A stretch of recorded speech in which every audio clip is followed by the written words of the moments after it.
Je suis en PVT France étant donné que je suis une grande amoureuse de Bruxelles et puis c'était plus avantageux pour moi d'être en France qu'en Belgique étant donné que le PVT ici est gratuit et c'est une durée de 2 ans pour les Canadiens. Du coup, j'ai fait un petit compromis et je me suis installée dans le nord de la France, tout près de la frontière avec la Belgique. Le plus étonné en arrivant en France, c'est de voir à quel point que pratiquement tous les Français fument. Même le plus choquant, c'est de voir qu'en soirée, je suis pratiquement la seule qui va pas sortir en terrasse pour aller fumer.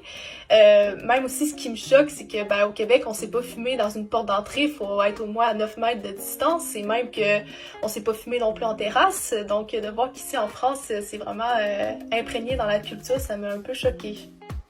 Juste avant que j'arrive pour mon PVT France, je venais tout juste de finir ma licence en communication publique à l'université. Après, ça m'a pris 3 mois pour trouver un job comme assistante administrative et communication pour une boîte de prêt-à-porter pour femmes. Ça s'est plutôt mal passé mon CDD de 6 mois, surtout que ça s'est fini en liquidation judiciaire. Mais j'ai été chanceuse dans ma malchance parce que j'ai tout de suite enchaîné avec un job de rédactrice web. Ce qui a été le plus compliqué durant mon PVT, c'est probablement la recherche d'emploi parce que étant jeune diplômée avec un bac+3, ça n'a pas été de tout repos, surtout qu'en France, la réalité, c'est que si t'es pas spécialisé dans ton domaine, si t'as pas un bac+5, c'est un peu plus compliqué pour se trouver un emploi dans son domaine, mais autrement, c'est sûr que c'est pas impossible à faire, quoi. Le meilleur souvenir que j'ai de mon PVT, c'est probablement tous les week-ends que je passe sur Namur avec les colocs, comme que j'aime les appeler.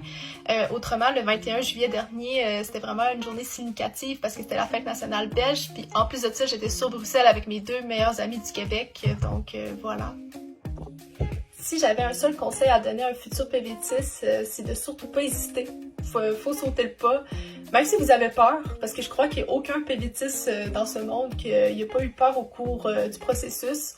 Puis pour moi, la peur, c'est le meilleur sentiment qu'on peut ressentir parce qu'il fait juste te prouver que tu es sur le point de prendre la meilleure décision que tu peux prendre pour toi-même.